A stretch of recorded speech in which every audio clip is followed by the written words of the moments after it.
So my name is Najit Kaur. I am a mother of 3 and I work for STEM Learning.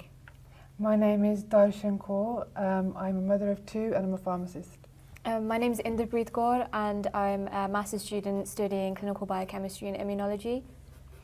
And together we're going to share this video series with you about the power of Kesh.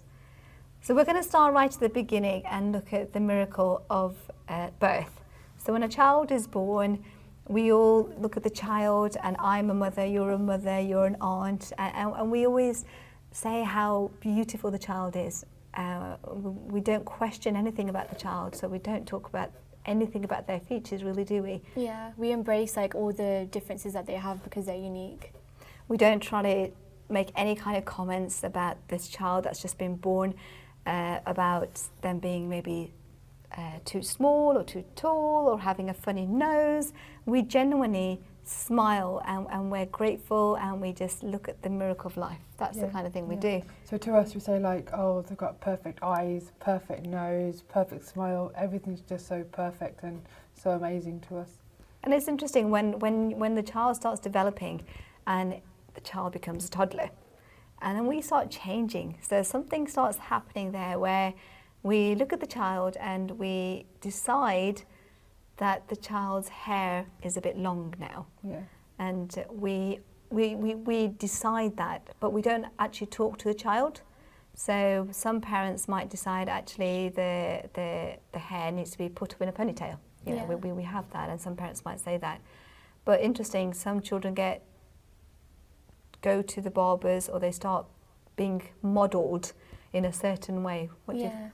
But they don't actually understand like why that's happening. It's like all of a sudden now they've got to go get the haircut or now they've got to tie it a certain way. So it kind of makes the child confused because there's no dialogue happening between the parent and the child.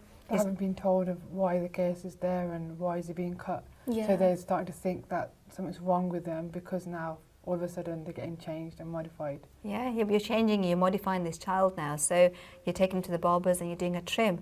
And in your mind, you're thinking it's because the hair is too long now, it's getting into my child's face. That's what you've decided as the parent, possibly as a mum or the dad.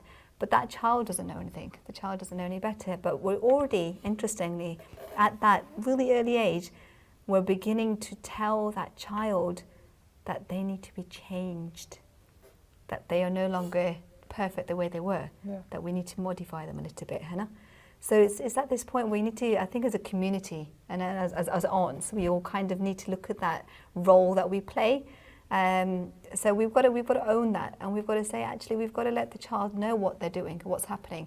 So if you did decide to, cut their case, explain to the child so the child knows what's going on, why you're cutting their case. But even before that, I think it's important to let them know that they are beautiful, they are perfect, and the case is not a negative, because I think that's something that we don't do. We never refer to that. Well, maybe we do. I don't know. What do you think? I don't think we do. I just think like the child doesn't understand themselves, and then if they go to school and they see other people, other children who haven't had their hairs cut, or they don't understand it. It doesn't make sense to them.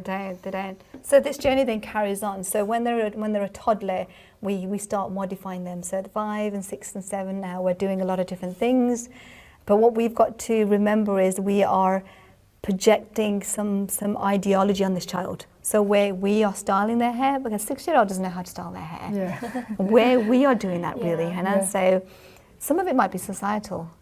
I think some of it is that they see other children and they want to look like them. So they want their hair like up in a ponytail because they've seen it and they maybe watched it on TV and then they want to copy that. And it's media. I think media, TV and media, and if you look at the magazines, even the Toys R Us magazines and those kind of Smith's toys, you'll see children look a certain way. Yeah. And so these children are getting this message that they've got to be looking a certain way because that child in that photo looks really happy. Yeah. So maybe now if I cut my hair and look like that, I'll be happy too. Yeah. So we've got to realise what's going on, that society does play a role and we play a role. So sometimes I think, when we see a child that's hair's looking wild, that we need to just maybe take a step back and just let them know, beautiful hair, you've got lovely hair. And instead of saying, do you want to put your hair in a bun or something like that? Yeah. But I mean, obviously that's what we ideally want to encourage, but they are beautiful. And unshorn hair, uncut hair is beautiful. And, you know, if they're going to cut it, they need to know why they're cutting it, I think, more than anything else. And I think also, like, when they are at schools and see other kids who might have, like, hair in a certain way, might be messy or whatever, and they should also say, oh, I like your hair today, or your hair looks lovely. Yeah. So just make them feel like it's acceptable. Yeah. There's nothing wrong with it being that certain way. And it's good to accept the differences. Yeah. I think we've They got need to acknowledge that. Yeah, they need to acknowledge that everybody is different. We're not designed to be the same. Just like when we were born, we were perfect. When we're 8 years old, we're still perfect. We all, it might be slightly in different shape, different shade of skin. That doesn't matter. We're all perfect regardless. And I think what we need to do is then look at and really understand why we've got hair. Yeah. What is the function of hair?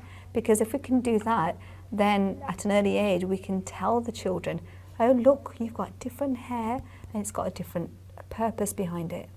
I think that comes like having that power of knowledge. You start to respect your hair, you start to develop that relationship with your hair.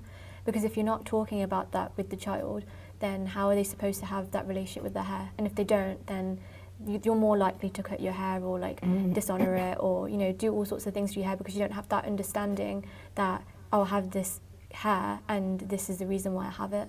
And I think bullying is a reason as well that we get in school. Yeah. If you don't know why you've got your hair a certain way, bullying happens for different reasons.